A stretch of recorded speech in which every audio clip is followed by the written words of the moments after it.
Before attending to the formal business of the meeting, I would like to take this opportunity to reflect on our accomplishments of 2021 and provide some insight regarding what we anticipate for the near future.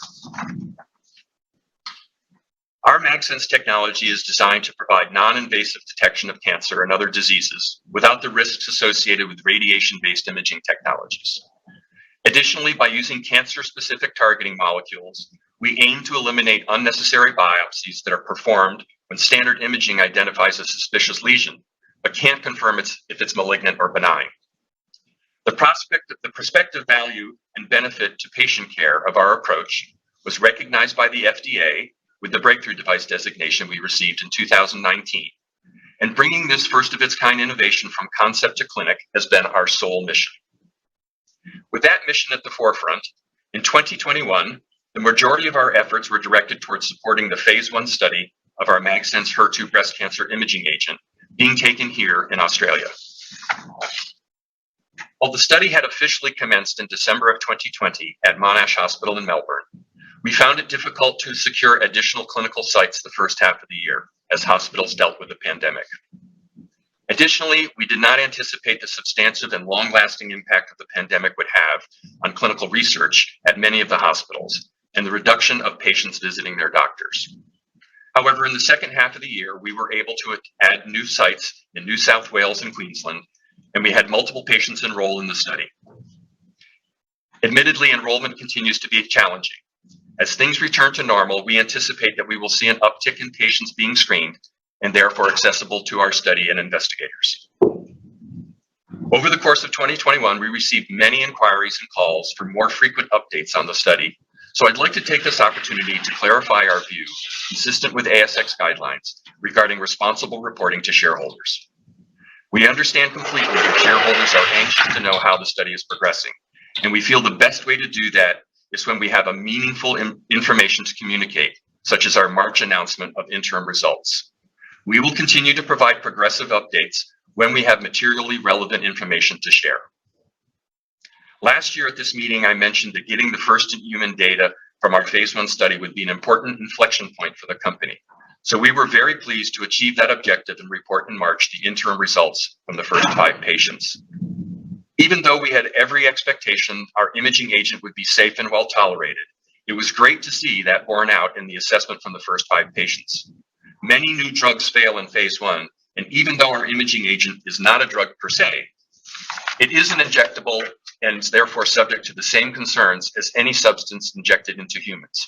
So indeed, the safety and tolerability observations from the first 5 patients is a positive.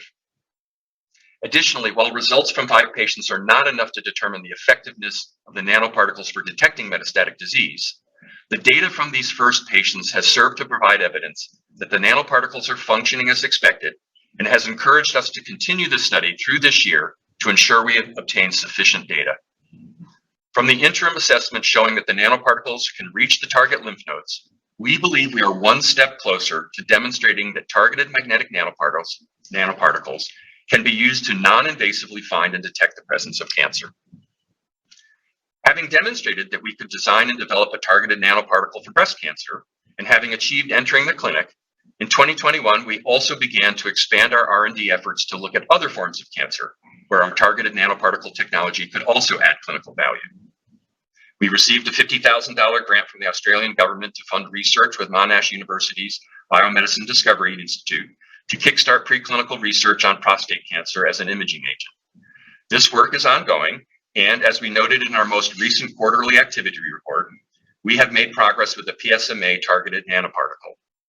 This imaging agent, like most radiopharmaceutical PET tracers, utilizes a molecule to target the prostate-specific membrane antigen, which is expressed in most forms of prostate cancer. But unlike PET tracers, our MagSense technology uses our biosafe magnetic nanoparticles instead of radioactive tracers.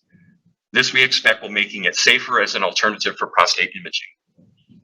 As we continue our preclinical research this year, we hope to enter 2023 with a clearer picture of the feasibility and timeline for developing a prostate cancer imaging agent for clinical use.